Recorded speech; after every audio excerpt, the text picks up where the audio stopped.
Thanks again. Well, here are some names to play with. Tiswas, All Creatures Great and Small, The Cook Report, Top Gear, The Golden Shot, The Clothes Show. Yeah, the list of top network television programmes made in Birmingham down the years goes on and on and on, doesn't it? Now, though, the old ITV studios are being demolished and the BBC's high-profile factual programmes, including Countryfile, Coast and Hairy Bikers, have all moved away. Well, what does this say, I wonder, about the Midlands as a creative media centre? As our WM political reporter Elizabeth Glinker explains, some campaigners are even calling the licence fee into question.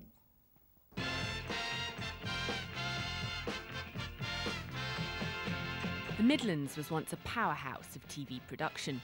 Opened in 1971, the BBC's Pebble Mill studios were home to live TV and high-profile drama, while nearby ATV, later Central, were responsible for shows like Tiswas and New Faces. But times change, and by 2005, Pebble Mill had been flattened.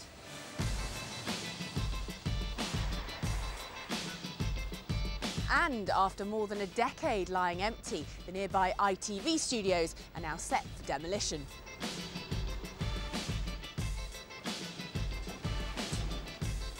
In 2011, the BBC pulled the remaining factual TV production and network radio out of its new base at the Mailbox in Birmingham, leaving these empty desks and relocating staff to other parts of the country. That decision has led to a local campaign being set up to protect regional broadcasting.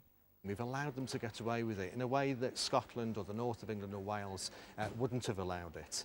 And then year in, year out, there's been more cutbacks until we've actually reached the point now where you will not find Birmingham or the Midlands on peak time television. The only time you'll see the Midlands on peak time television is when you see Birmingham on the weather map. In fact, using BBC figures, the campaign group says it estimates that spending per licence fee payer here in the Midlands is about £12. That compares to £80 in the north and £65 in the south, excluding London. And that's despite the Midlands being the biggest BBC region and contributing most to the licence fee. Have the big broadcasters simply forgotten the Midlands? Will Trotter runs the BBC Drama Village in Edgbaston, home to Father Brown and doctors. Well, at the Birmingham Drama Village, we make 130 hours of television drama per year. That's Doctors, Father Brown, set in the Cotswolds, and WPC 56, another 5-part series, all set in Birmingham. The talent base is here and it's growing. We develop talent both in production and editorial, so we're really happy. We just want more. So is more on its way? The Director General has put Birmingham on his list of priorities as he starts his job, and he said to a very senior group of people, think about Birmingham and think about ways that we can develop a vision not just for next year but for the next decade. And so I'm confident that we're not too far away from some very positive announcements about the BBC in Birmingham. Campaigners will be hoping that the broadcasters can deliver more for a part of the country that's beginning to feel it's missing out. Elizabeth Glinker. And we're also joined here today by one of our top independent programme makers. Johnny Turpey is the founder and director of Maverick Television for over 25 years. He's been based in our part of the world, making dramas and documentary programmes for a range of broadcast and digital media, including, of course, the BBC. Johnny, welcome. How much does this really matter in terms of what we're talking about here, really the economic value of the media to a creative industry, creative region? It matters greatly to a region to be reflected on the mainstream medium of our age, television, and economically there are a vast range of people of talent coming out of all our colleges, our schools, our universities, from Staffordshire to Coventry to Shropshire to Birmingham, who are have aspirations to work in the media and the talent to do so. And you, of course, thinking of that, are a trustee of the Ormiston Academy in Birmingham, and at the moment the signs are that if the industry contracts, your youngsters will have to look elsewhere in the country and we'll lose talent. Indeed, and we do not want that to happen. That's why this issue is so important, and we have to ensure that we attract further production, as Will Trotter said, to this region. We can do it across drama, factual, and of course the new industries of the future. David talked about the future for the BBC in 2020-22.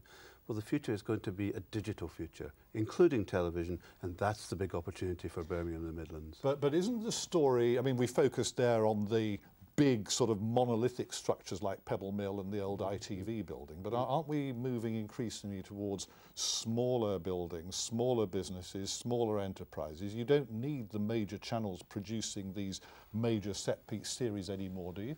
You do and you don't. We make embarrassing bodies for Channel 4 out of the Queen Elizabeth Hospital in Birmingham. It's a live show which needs a large building to handle that infrastructure. But equally, we make small shows for Google channels which require much smaller facilities and infrastructure, but still the talent is required. Let's talk specifically about the BBC for one moment, because we heard that argument that as a publicly funded organisation there is a responsibility to plough back into local economies, a certain payback for the licence payer. Is that a valid argument in your view? I think it is a valid argument. The figures just don't look very good. The BBC is reflected in the West Midlands as the largest region in the UK. Therefore, £12 per head against some of the other figures is rather small, and actually from a moral position that should be addressed. Okay, well, Valerie, I should point out that you are yourself a former BBC network television presenter. We know there have been questions in the House and motions have been tabled on this question, but how much traction do you really think this question has among MPs? Oh, it has a lot of traction, and I have to say that I started my broadcasting career at Pebble Mill, so I have fond memories of Pebble Mill. It's an absolutely wonderful building. It's but very what's sad. gone is gone. I mean, the question now is to see what And I think my figures are slightly different, because 25% of the licence fee payers comes from the West Midlands, and actually it's £6 a head is the figure, and if you compare it with Wales, that's £50. So something's not quite right there. I certainly, and all of us, I think you remember, Patrick, we had a debate in the House of Commons, a backbench debate, and all the West Midlands MPs spoke up for BBC Birmingham, and we're very keen to have things going on here. Because of the talent pool, we mustn't lose it. I mean, Birmingham, if you look at what's happening just generally, culturally, it's absolutely going to be fantastic. And same around the West Midlands.